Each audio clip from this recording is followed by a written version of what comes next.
All right, all right, all right, all right. We are live and direct. Good evening, everybody. My name is Eric McKinley. I'm the Director of Program Development of National Business Builders, and we are live. A little bit late, I am. The panel was here, but I wasn't. But we are live and direct. I'm out here, man, by the pool. I was sitting here, had some shrimp and some lobsters on the grill. Don't judge me. Don't judge me. That's what we was doing. But go ahead, man. Do me a favor. As you jump on, drop your city and state. Like it, share it, and tag somebody. We got Miss Quartina Trafford out of Rocket City, Huntsville, Alabama. We got Mr. James Hall out of Falling Waters, West Virginia. And yours truly, I'm coming out of Columbia, South Carolina. So I'm going to share this with a couple of groups, a couple of people, tag the panel, and then we're going to get started. Hopefully y'all having a productive day today. Hope so. I've been making videos, man. Don't judge me. I've been making videos, man. I've been making videos, and I've been having fun making some videos, man. So getting access to a different audience, getting access to a different platform, and different group of people, man. So got some more things in the works. I'm super excited. Oh yeah, man. The year is still young. Yeah, man. Hey, listen. I'm trying to have fun with this thing, man. There's a lot of stuff out there going on, man. Good evening, Sean. Thanks for jumping on out of Clarksburg, Maryland. I'm just having fun, man, learning new things and trying to keep my head up in the game, man. So what did y'all do today? Y'all got any things y'all want to share with us? Anybody? Either one of y'all? No? Well, anybody make some? Yeah, go ahead. I was on the W2 clock for most of my day. So now I'm trying to buy back my time. I hear myself before I have to get back on that W2 clock in the morning. How fast does it come? The way you're talking, it comes pretty fast, huh? Yes, it does. Well, I don't want to sound like that guy. But it's been a while since I was that, and since that was me. I don't want to sound like that guy. But I applaud everybody who's out there working a job from 5 to 7 at night. 14 hours putting it in on the clock and still making some time to build something for themselves. So I applaud you, man. It takes a powerful, strong-minded person to be able to do that. I'm not sure that I would be able to. I'm not sure that I would be able to follow suit like a lot of people doing right now. I'm not saying I couldn't do it, but knowing who I am now and knowing what I know right now, I probably would throw the deuces at them and tell them to kick rocks. Mm-hmm. That's not any advice that I'm giving to anybody because I can't pay anybody bills. I refuse to do that.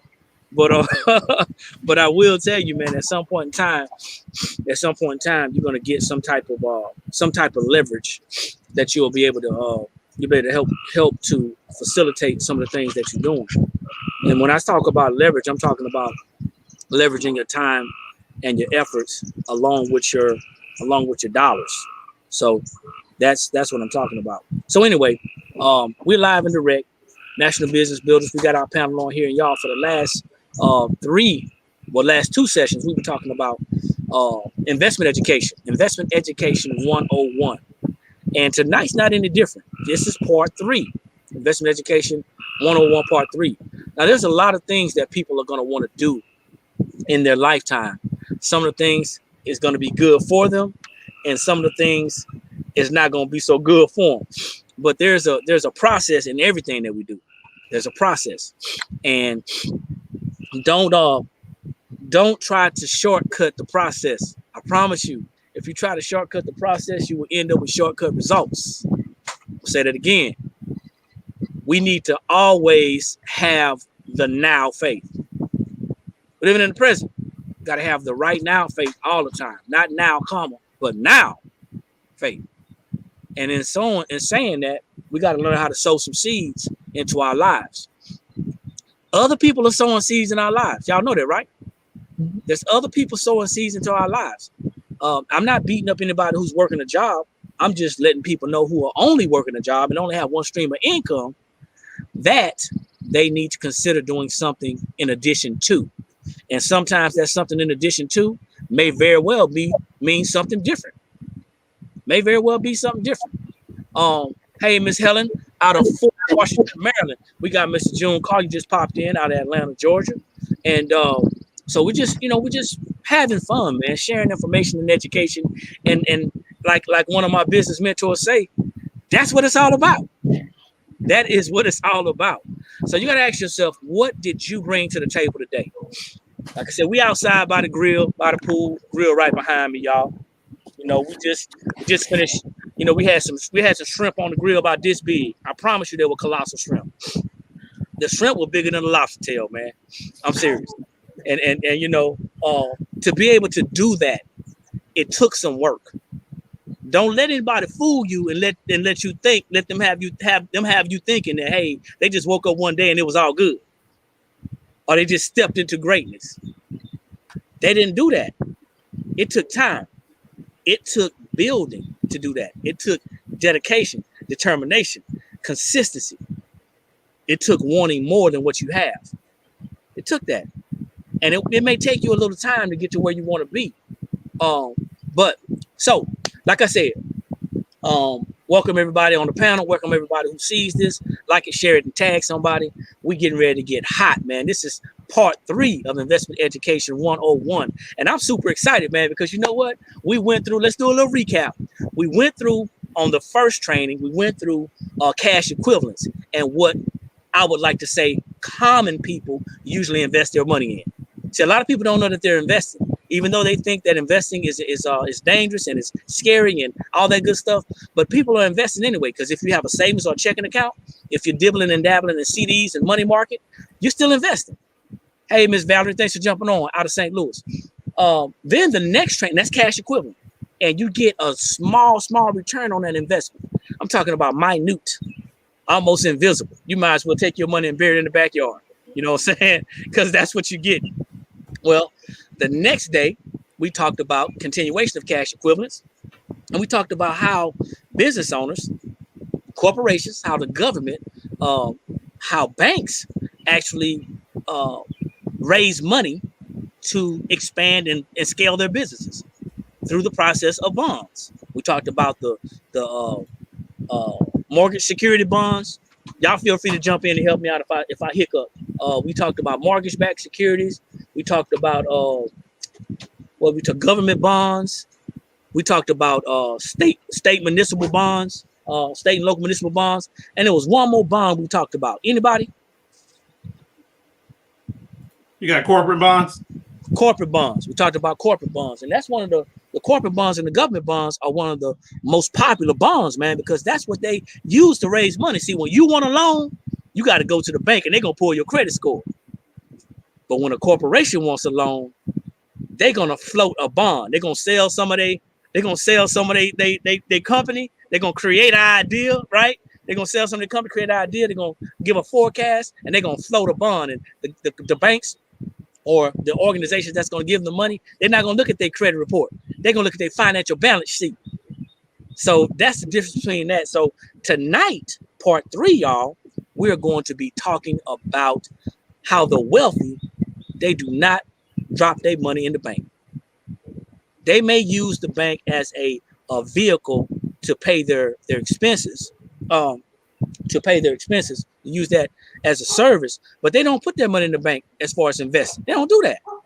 Why is it that wealthy people don't put their money in the bank? Anybody want to chime in besides Mr. Collier? I'm calling y'all out. That's right. That's right. That's right.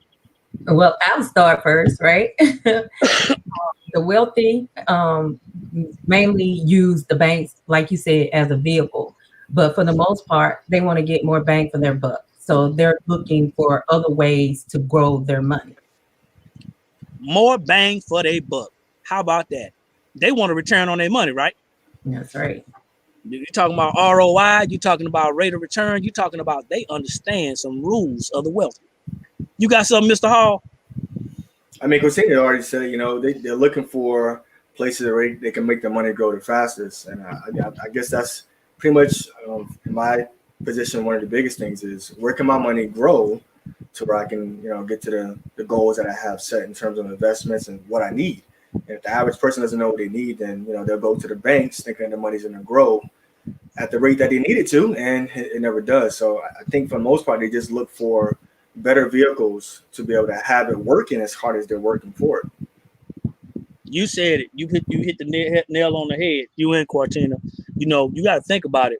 They want the best bang for their buck, but they do know what they want. The average American doesn't even know what they want. They don't know what they need. Just figure they drop their money in the bank because the bank has been told to be the safest place.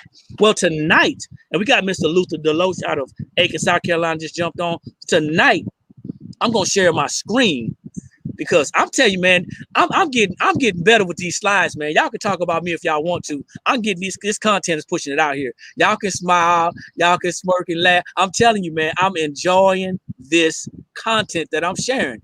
Even if nobody else is enjoying it, man, listen, give me a 1. Give me a 1 in the comments if anybody out there, anybody else is out there enjoying this content. Got to get the right content up first, huh? Hey, Eric, can I share something? Yes, sir, of course. Something occurred to me with that statement, wealthy people putting their money in banks. And I want to do a correction. Okay. They do put their money in banks.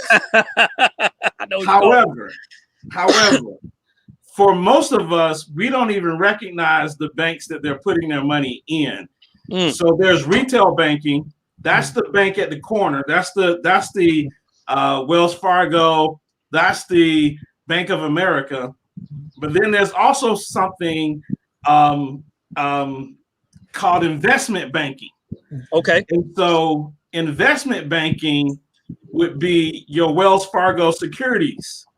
It would be there's different banks for high net worth individuals that are investing on a different level. So there's investment banking. There is investment banking, and then there's retail banking. So we're talking about retail banking because that's where the average person understands. They understand retail banking.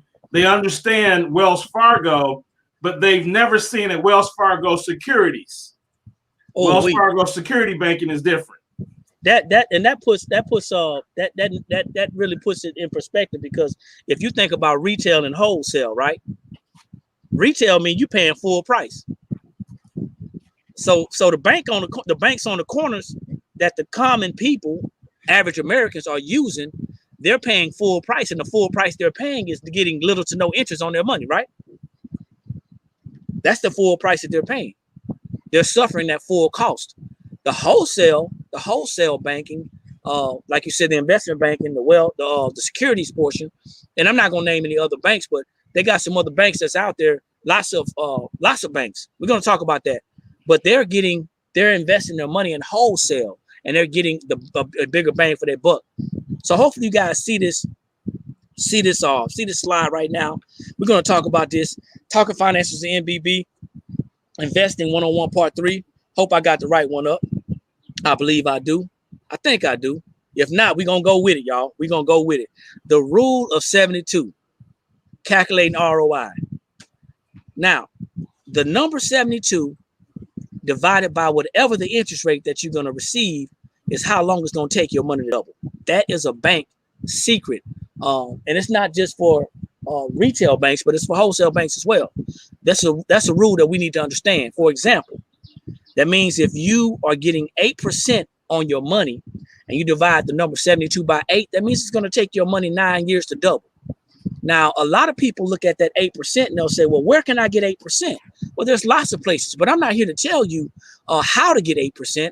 I'm telling you that you can, and then I want you to go back and do some fact checking. I want you to do some fact checking. I really hope I got the right slide up, okay? I think I do.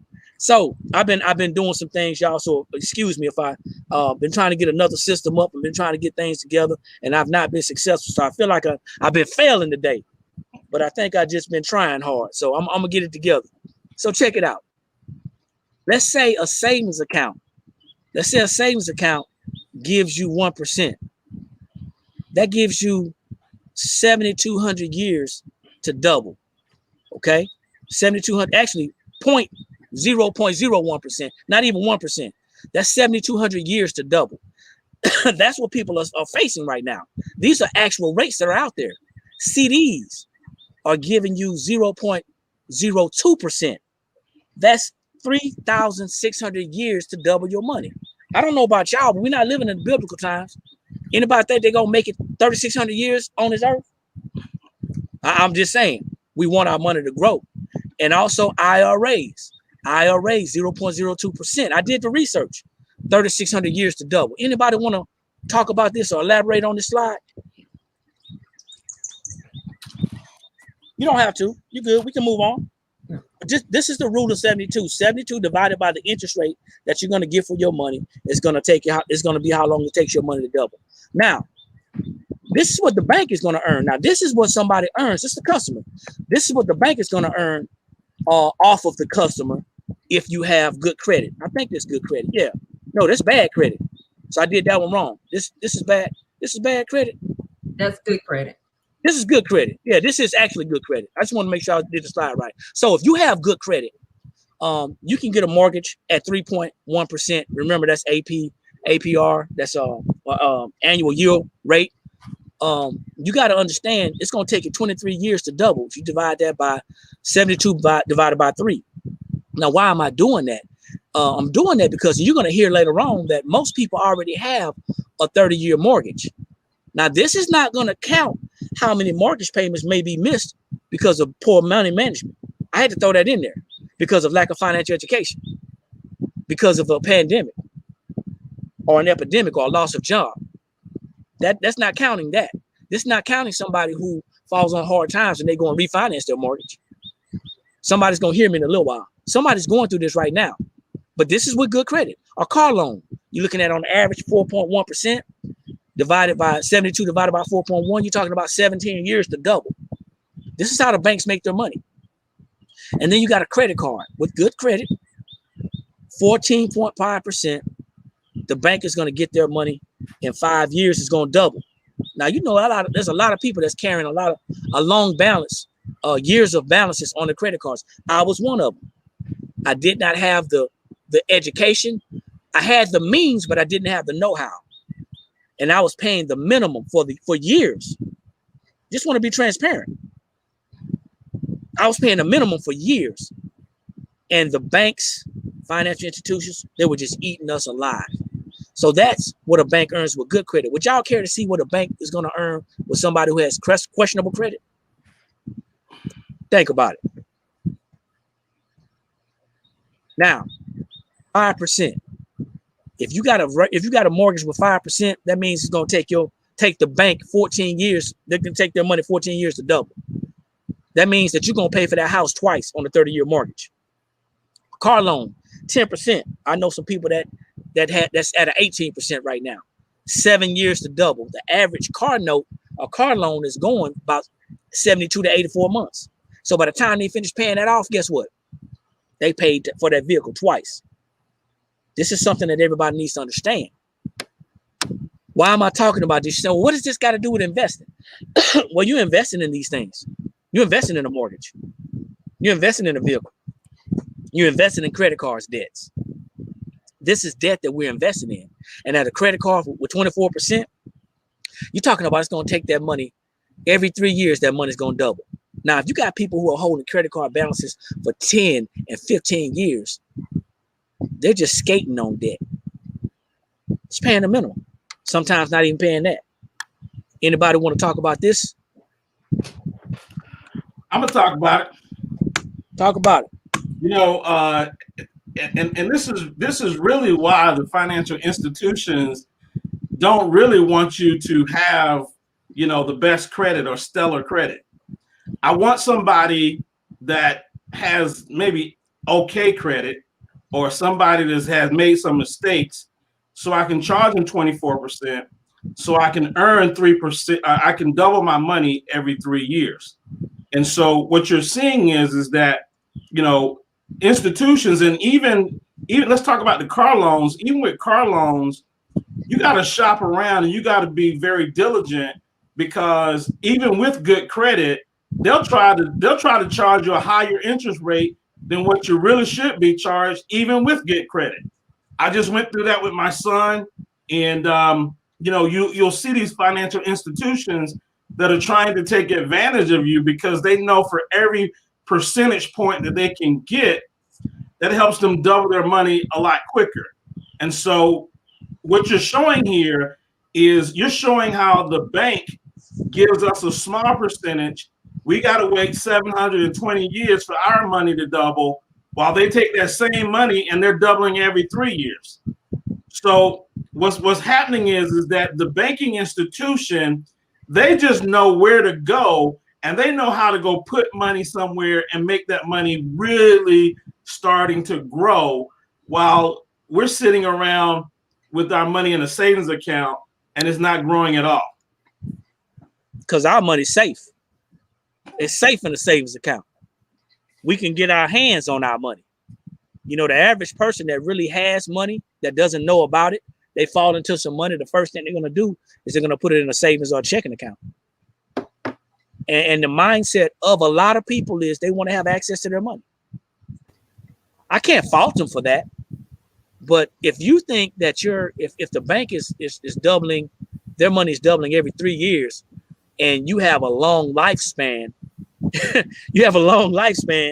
and you can't get your money, you know, to double before you pass away, that's a problem. And that's something that needs to be addressed. So before I play this, I want to address the panel, because what we got going on here is a failure of our audience to understand, because I was on the other side of the panel about 5-6 years ago. Y'all don't understand what I'm talking about. You want to know why we talk about this and why we go so hard. I was on the other side. I was the guy that would have been watching this had somebody been playing it. Had I been plugged into a network like this. You understand what I'm saying?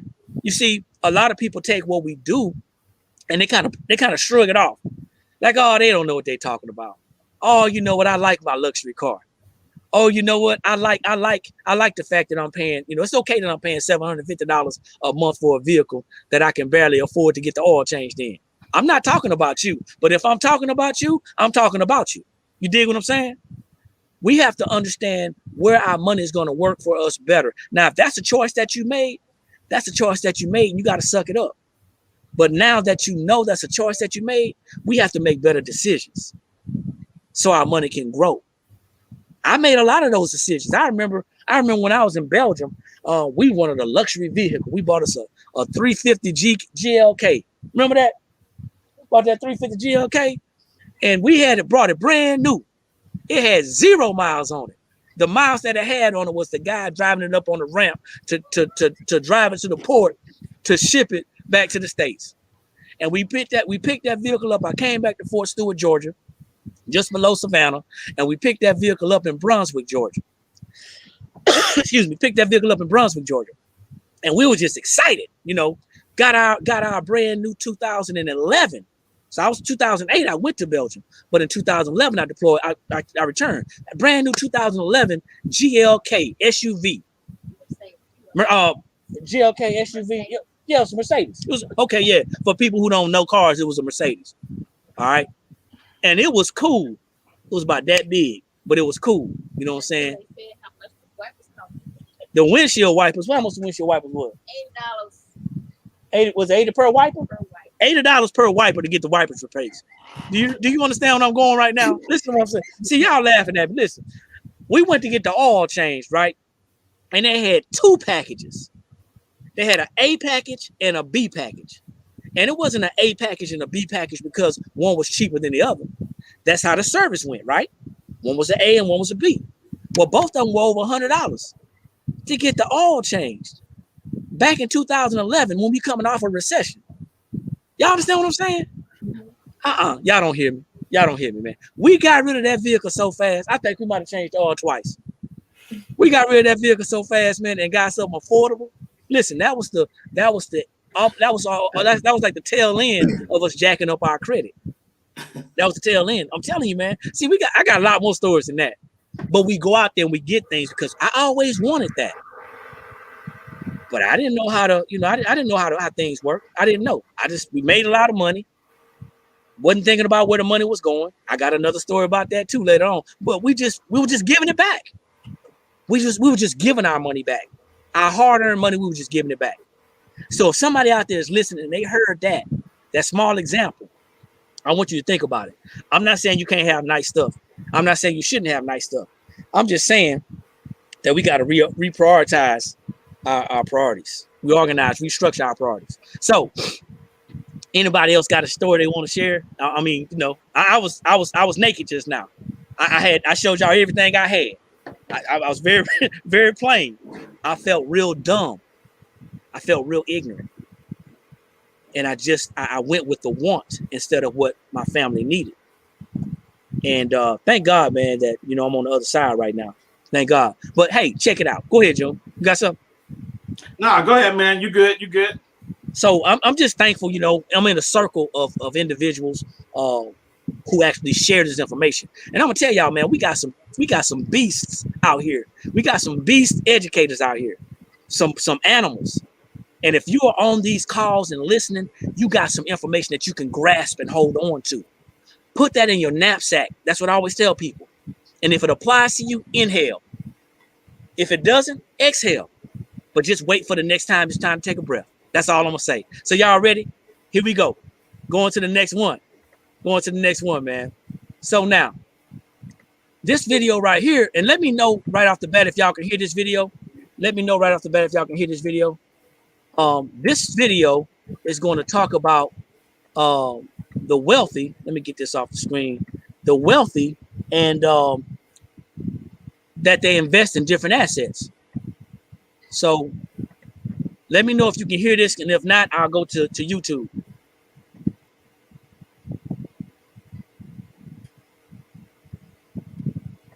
Can y'all hear that? No.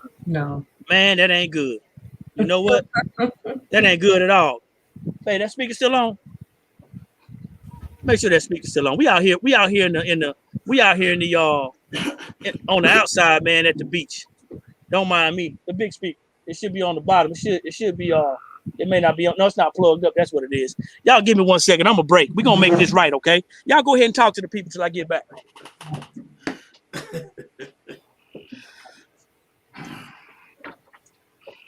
Y'all know it's it's sometimes we just got to be a little transparent, man. I know y'all probably looking for everything to be perfect. This ain't that kind of guy. I'm not that guy. I'm not a perfect guy, and I thank goodness that I'm not. Thank God I'm not perfect, because I probably wouldn't get nothing done. You know what? I still be getting ready to get started. If I waited till everything got straight and got perfect. I got some speakers out here, man, that we're gonna turn these speakers on. We're gonna get some power. If y'all out there listening, man, if you're just jumping on, got Eric McKinley on the call. You got Mr. June, you got Miss Quartina Trafford, Mr. June Collier, and we also got Mr. James Hall. So give me 1 second. I'm gonna disconnect my Bluetooth, and I'm gonna be a little faint. Don't worry about me. I'm just doing my thing. Cause I really want y'all to see this, okay? I really want y'all to see this. And as we get this and get this information, I want you to understand why it is that we are doing what we're doing, okay? It's all about education, okay? It's all about education. Don't worry about me. Don't worry about the phone. I'm gonna turn it off too. Everything's going off, okay? I promise you, everything's going off. So, let me make sure I'm connected there. Sometimes you gotta talk yourself through things too. You all good, man. You're good. Okay, I hear you. Keep on talking. Keep on talking. Test 1, 2, 3. All right. I think we're gonna get some sound, y'all. So once again, we're gonna try it again. Just know that we're gonna make this better every time, okay? We're gonna make this better every time. Let me go back in here. And this is going to talk to you about the fact that the wealthy do not invest their money in banks. Y'all ready?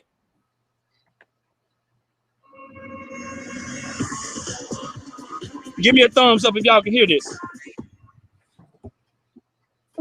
Hello, this is June Collier, your corporate network marketer. In today's video, I will explain why wealthy people do not use banks to create their wealth. There are several investment options in the financial industry with varying degrees of risk versus reward. Many people believe the bank is the first place to go should you want to save your money and start investing and create wealth. I'm going to explain to you why the bank is the last place the wealthy go to invest their money. Banks are in abundance all over the country, and chances are great that you have an account there. Banks offer one form of investments, which are known as cash equivalents. Cash equivalents come in the form of checking and savings accounts, certificates of deposit, also known as CDs, money market funds, saving bonds, and treasury bills. A cash equivalent offers a low risk, low return profile. They are the most liquid assets that you can invest in and are convertible into cash very quickly. Savings accounts, money market holdings, certificate of deposits, short-term government bonds, or treasury bills are all considered cash equivalents. Let's visit Bank of America and check out some of its cash equivalents. Under savings, we have a choice of 3 accounts. In order to qualify for 0.03%, we would need to deposit a minimum of $2,500. Otherwise, we would need to open the other savings account that provide a 0.01% return. Let's go back and take a look at the certificates of deposits. Again, there are 3 choices. And to get the maximum return of 0.07%, we would need to invest $10,000 and tie it up in this investment for a minimum of 12 months. Finally, let's take a look at our last option, which is a bank IRA.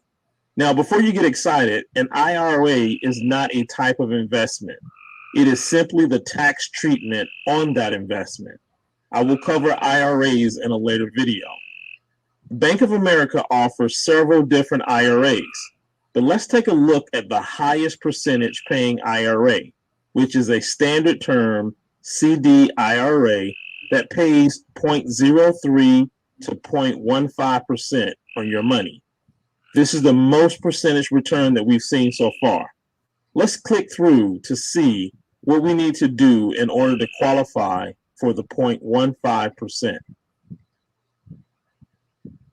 If we scroll down towards the bottom of the page, we see that if we are willing to invest a minimum of $1,000 and tie it up for a minimum of 48 months, we can earn that 0.15%. Want to earn more? If you have $1 million, you can earn 0.20% in an analyzed business investment account, whatever that is. Now, let's take a look at what this really means. If you're going to invest your money, you want your money to grow, correct? In order to determine how fast your money will double, you will use a financial formula called the rule of 72. Basically, divide the number 72 by the interest rate you will receive, and the answer will be the number of years it will take for your investment to double in value. So as you can see, at 0.02%, it would take you 3,600 years for your money to double. That's what your savings account is paying. At 0.15%, it would take 480 years to double. That's what the standard rate IRA is paying. By comparison, let's take a look at how much interest Bank of America would charge you if you borrowed money from them. Let's look at their 3 most popular credit cards. As you can see, on the low end, you would be charged 10.99% interest, while on the high end, you are being charged 22.99%. Let's look at automobile loans. Their best rate for a new car is 2.49%. How about mortgage rates? Mortgage rates vary from 2.85% to 4.125%. Let's see how the bank fares out with its investment returns. When they loan money out for car loans at 2.49%, it takes approximately 28 years for their money to double. Loans for home mortgages take 17 years to double. And get this, most people are carrying a 30-year mortgage, which means they will pay twice for the real cost of their home. When they have people with good credit who use their credit cards, their money doubles every 6 years. And those with questionable credit, their money doubles every 3 years. So let me get this straight. You invest your money into a bank account where you will never see your money double in your lifetime, nor your children's lifetime. But yet the bank will give you a credit card and see their money double every 3 years. Do you now see why the wealthy do not use banks? Sure, a bank is good for keeping your working capital in, enough to pay your monthly bills and other immediate expenses. However, anything else, including your emergency fund, should be parked elsewhere. To learn about your options and how to make better money choices, contact me, June Collier, at 678-837-JUNE. That's 678-837-5863. Our company is helping thousands of Americans discover the power of how to make their money work for them, as well as how to create a secondary income by sharing this knowledge with their friends and family. Again, this is June Collier, and thank you for watching.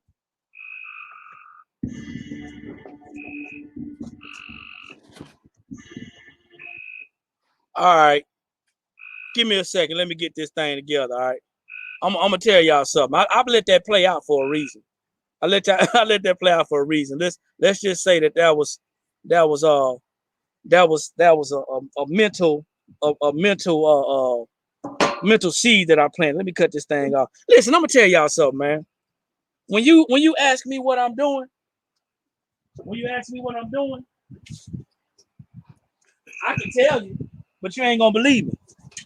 Or I can show you and let you verify.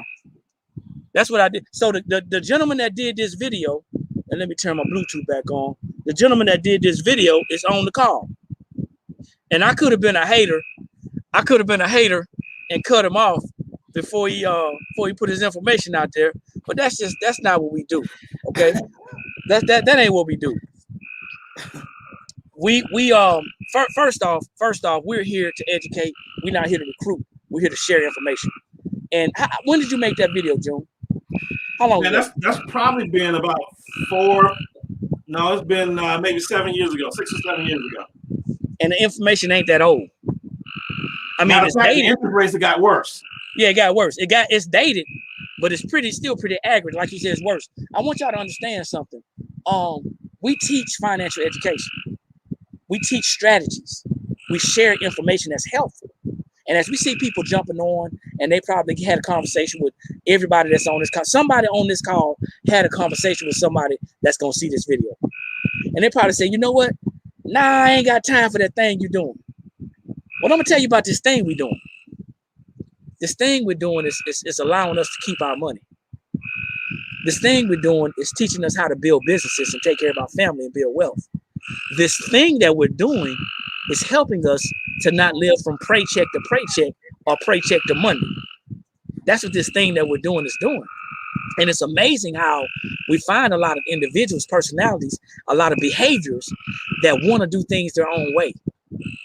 If you're one of those personalities that just hell set bent on doing it your way, I would love to see your results. If you got something better than what we're sharing as far as education and information, by all means, share it. I always say trust but verify. But what I want you to understand is this. if you're in that trap of placing your money in a vehicle, an investment vehicle, savings or checking account, that is not yielding you, is not giving you the return that you know that you deserve, and you just saw that there's something better, then you might want to take a look at this thing that we're doing. you might want to take a look at this information that we're sharing. You might want to take a look. See, you don't want to be my age and just getting started. I got some years left, but I'm behind the power curve. And I started 5 years ago. So imagine there's somebody out there who's 5 years older than me. Imagine, I'm gonna have to come out here and tame these doggone crickets, man. I'm gonna have to be the cricket tamer out here. Y'all, I'm out here working. All right. So yeah, imagine getting started late and then having to play catch up. See, there's only so much time that we have. And as we run out of time, we run out of leverage. I'm gonna say that again slowly so the people in the back can hear me. As we run out of time, we run out of the ability to have leverage. So it is to your advantage that you pay attention to the trainings and the education that we share. Get back with Mr. Collier. If you're not following him, follow him. Follow him because he shares some great nuggets. See, the great thing about it is I'm following him. He's on the platform. You got access to him through me. That's amazing. That's how networks work. You didn't know. A lot of people don't know how powerful their network is, how much their network is worth.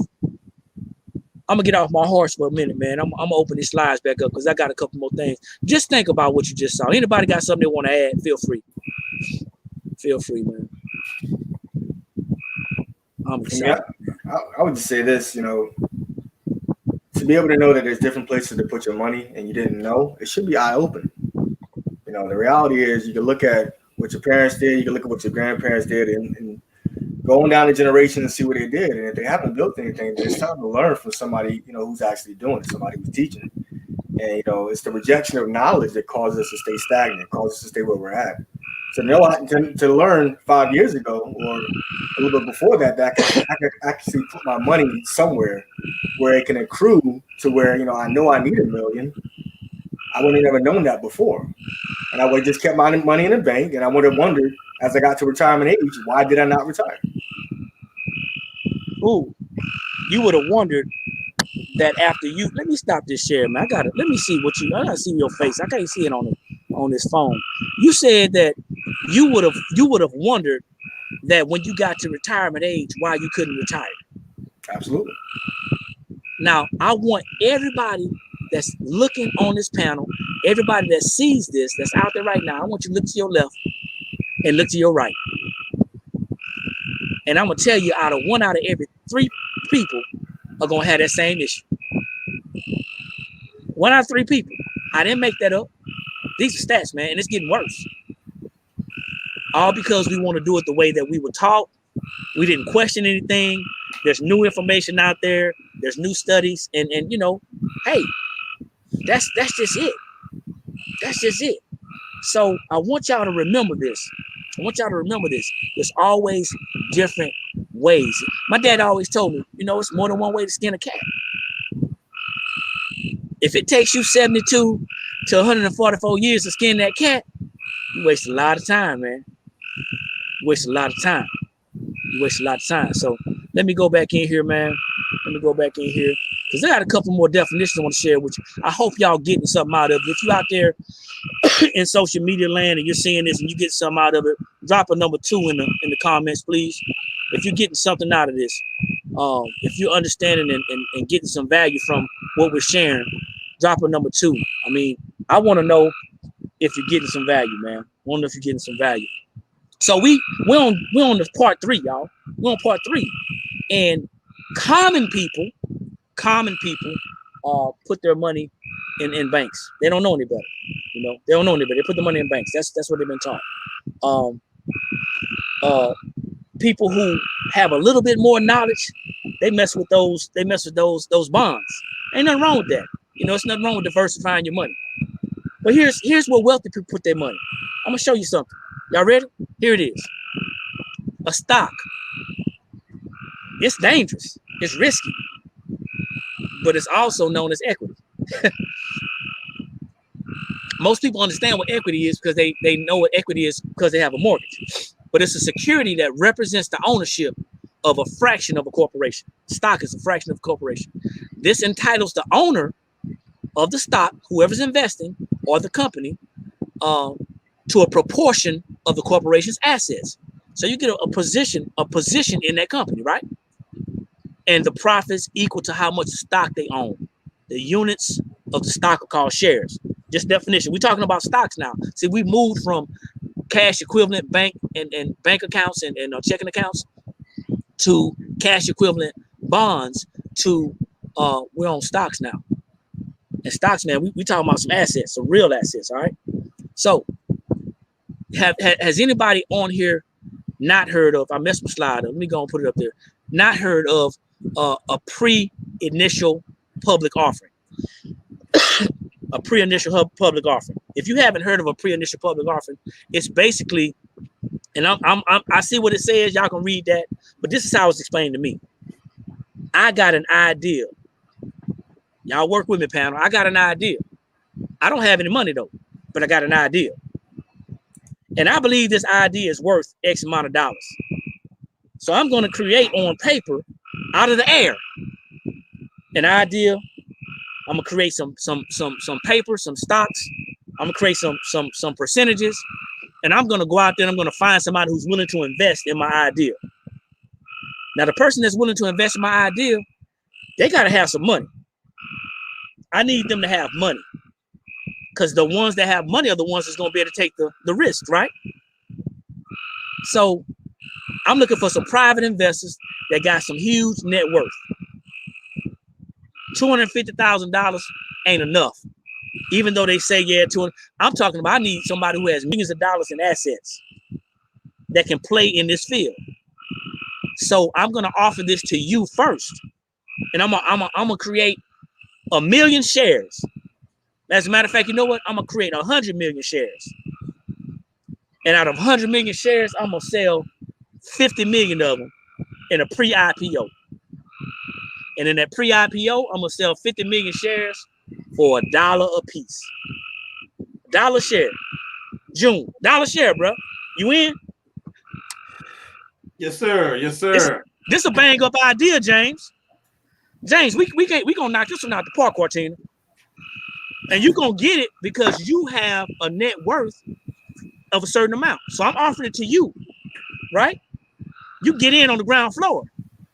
Now the other $50,000, the other 50,000, the other 50 million, because there was 50 million I sold a pre-IPO. The other 50 million, I'm going to offer in an initial public offering. And these are definitely going to be people who are investment brokers, accredited investors. They're going to have a net worth of at least $250,000 a year, or $1 million a net worth of, and I said it incorrectly, going to have to be earning $250,000 a year or a net worth of $1 million, not including their house. Okay? Investment brokers are accredited investors with that qualifications. Now, I offered it to the pre-IPO for $1 a share. I just made $50 million out of thin air. Y'all didn't hear me. I'm a creator. That's what I did.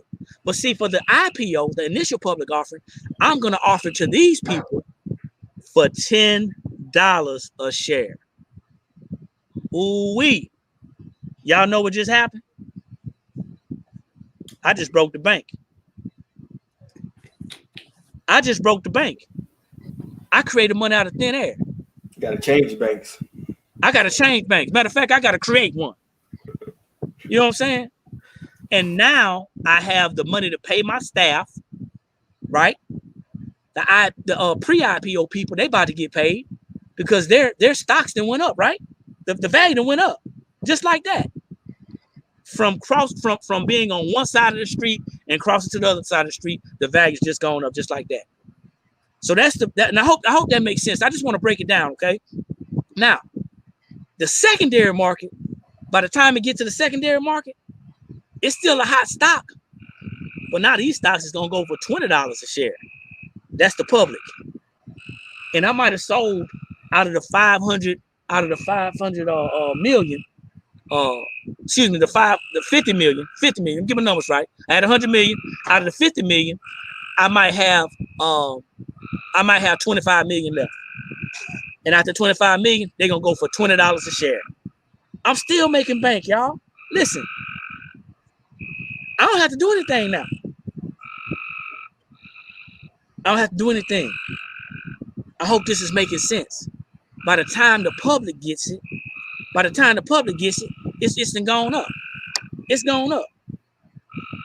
Now I'm gonna stop right there. Because we coming close to time. I'm gonna stop right there.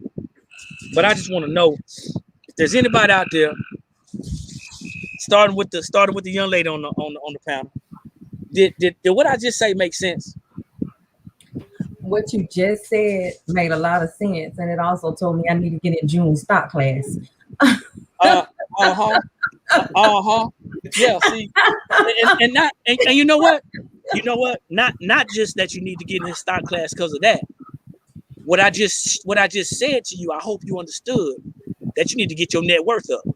Oh, definitely. Instead of me out there just that's what I was picking things, I definitely need to learn. But we don't want to be in the secondary market. Exactly. If we're going to invest, we don't want to be in the secondary market. We want somebody picking the phone up, calling us saying, "Hey, I got a hot tip. Hey, there's something going on. Hey, I know where you at in your finances. Hey, let's get into this thing. I know you're about making this money." That's the only way we're going to change our community. I'm just saying. Anybody else they want to share? Wait. Well, let me finish about overall. Go ahead, I'm sorry. Look, I'm giving my thoughts, my feedbacks about tonight. Go ahead. Do it. I've been sitting over here taking notes and writing down a lot of things because we have been doing this series. And like you always say, I'm being transparent myself. Over the last 2 years, I have increased my knowledge on a lot of things in this area of investment. You know, I was also the one who was just putting my money in a savings account. Yes, I had an IRA, but I didn't know the details and the inner workings of how it worked or was going to earn me money. Going back to what James said, is like I didn't know the full picture of what my life was going to be like when I retire. Now I can actually say that, and that's what I'm actually planning towards. I've learned that I definitely got to put my emotions in check because like you all, when y'all brought that Mercedes, I brought a Jaguar. I felt like I needed it because I earned it. I did 20 years in the military. I want that car. I went and got that car, but I sold it 3 years later.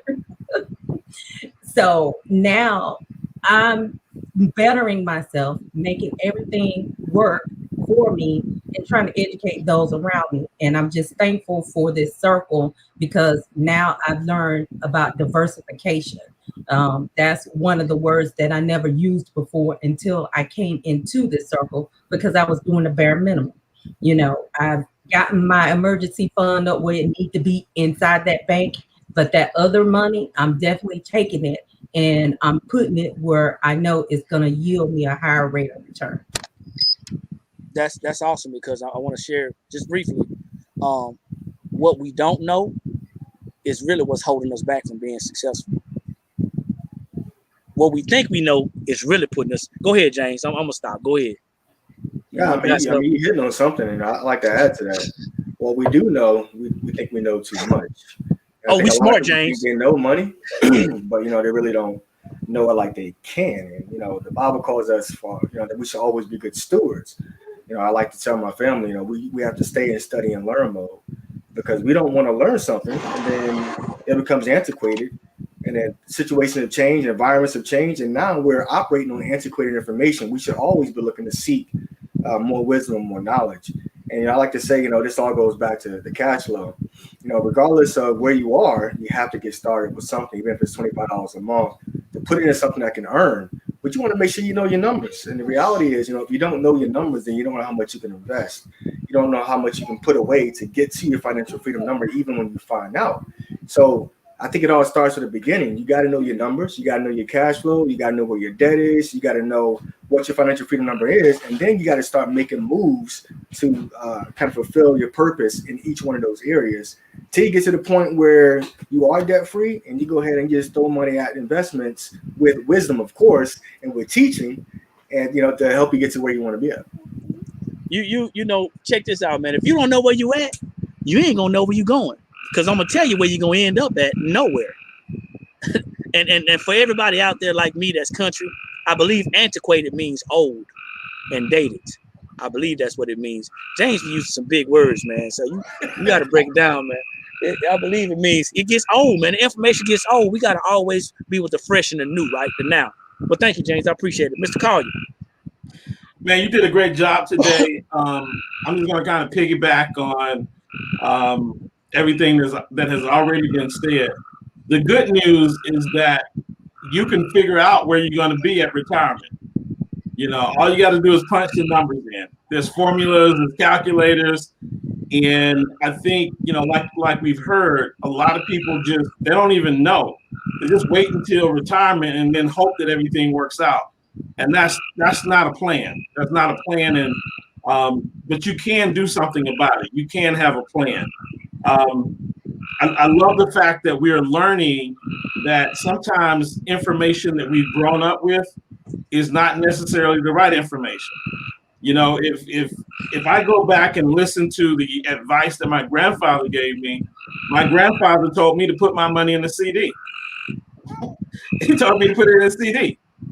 Now, I can't be mad at him because that was the best advice that he could give me, because that was all that he knew. My granddaddy didn't know anything about buying stocks. And at the time that he was telling me to put my money in CDs had a 6 to 8% interest rate, So things change, like James said, over time, things actually change. And so it's important for us to be plugged into a network like this where we can learn and we can get good quality information so that we can make quality decisions. And tonight was just one of those nights where you hit it on the head. And, I love stocks. And I want to say this, because when we talk about pre-IPO, IPO, and then the secondary market, many people are making a decision because they heard Warren Buffett bought X, Y, and Z. They heard Elon Musk bought X, Y, Z. But what they don't know, which is what you just explained, is that Warren Buffett and Elon Musk brought in the pre-market. So they bought it for $1. Then it went to the investment bankers in the IPO, and the investment bankers bought it for $10. And then the investment bankers sold it to you and I, and we fighting over it for $25. So because Warren Buffett bought it at $1, I can't even get in at $1. I'm getting in at 25. And that's the kind of knowledge that we have to understand, because we think that it makes sense for us to buy what Warren Buffett buys. Common sense says that makes sense. But if you don't have all the answers, you're about to make a big mistake. So thank you so much for what you taught here tonight. Hey man, listen, I'm just learning from my mentors. I let you do all the work. I had to play the video. That was it. The hardest thing was getting the sound to work. You know what I'm saying? It's so. What you said something. You said Warren bought it at $1, and we bought it at 25. And somebody said, "Well, you know what? That ain't too bad." Now on Warren Buffett's side, that's 250%. No, it's bigger than that, bro. It's 2,500%. Sorry, yeah, by 2,500%. Yeah, he can sell. He can sell because he gonna at pre-IPO. He gonna buy everything. he gonna be fighting at pre-IPO while we're fighting at the regular market. Right. So it's information out here that's going to be valuable. Hopefully, we continue to give value. We're not here to belittle anybody. We're not here to make anybody feel bad. Like Quartina said, that just lets us know that we need to get plugged in with some information that's being offered. Now, I'm going to tell you, I'm going to put it out there. There's a stock class that's going on, okay? There's a stock class for beginners that's going on. And what I'm going to do after this, well, you know what? For the rest of this week, I'm going to advertise this class, stock class for beginners that's going on. And if you want to get into that stock class, I'm not going to put a link out. I'm going to see how bad you want to get into this class. You can get into this class for a nominal fee. And I'm not going to tell you how much it is, right? It's a 6-week course. But if you want to get in the class and get some education, you want to get in the class, and you're willing to make an investment in yourself, I'm willing to make an investment in you as well. That's what I'm going to say. Now, Mr. Collier's doing the stock class, and yeah, I'm putting him out there like that. He's real humble guy, but I'm gonna tell you, he knows what he knows. And if you want to learn at the beginning, because it's basic, okay? If you want to learn at the beginning and want to learn some information, that's where you need to be. The beginning right now is right here. If you've been listening for the last 3 classes, we're going over the investment education, pumping you up with knowledge. We talked about cash equivalents, banks, retail banks. We talked about the bank on the corner. We talked about cash equivalents, bonds. And then we talked about stocks just now. And I want you to understand something. You're not going to go out there. If you're going out there to invest, to make a mint, that's not what it's about. If you're going out there to invest to make some money and then pull your money out, that ain't wise, man. You ain't going out there to make some money and then pull it out. That's not investing. That's gambling. All right. This is not a slot machine. This is a market. There's more than one way to invest. You don't have to be in the stocks. You can be in real estate. You can have some real assets. We got some antiquities in there. You know what I'm saying? There's other things you can do, but you have to first know your numbers. You got to know your cash flow. You got to have an emergency fund. If you ain't talking about lowering your taxes, you ain't talking about building no wealth. See, the conversation can't be had if you don't want to listen. Smart people are the worst people to have a conversation with because they know everything. We're looking for some intelligent people who are looking to have this conversation, who are tired of making the same choices and not getting the same. Go ahead, James. I see you unmute yourself. Get in there, man. I just want to say, man, even when it comes to accepting God and accepting Christ, you got to be open and humble to do it. So it's no different than anything else. You know, we're all trying to help each other. We're not out here trying to scam anybody. We're all out here trying to teach in our various respective areas. And, you know, it's just the concept of respecting that. But, you know, you got to be open and humble. If you want to do better, then you can fumble around and figure it out on your own. Or you can talk to somebody who is and glean the wisdom and learn from the years of mistakes so you don't have to make them. Shoot, man, you talking about learning on your own. You seeing them numbers, it's going to take 144 years. It's going to take 3,600 years to learn on your own. That's a lot of generations. You know, that's a lot of generations. And that's what I'm trying to say. Yeah, it won't be you, but you're talking about 12, 15, maybe more generations down the line. We can stop that today. Yes. We can stop that right now. Hey, listen. We got Miss Quartina Trafford, Mr. James Hall, Mr. June Collier, and yours truly, Eric McKinley, coming to you on this call. Appreciate the panel. We have some people that are not here. Miss Lillis Lumpkins, Miss Bertha Winston, Pastor Greg Napier. But I know they watching. They've been tagged. They'll see it. But I want everyone to know if you're looking for something better, you got to decide to make some better decisions. As simple as that. My name is Eric McKinley. Like I always say, when you know better, that's when you have the ability to do better. And the only knowledge that's powerful is properly applied knowledge. Like this, share this, find us on social media and follow us. Then tag somebody. All right. And if you want to get into this stock investment class, you need to find me. You need to reach out to me. Here you go. I'm gonna show you something right here. I'm gonna give y'all a heads up.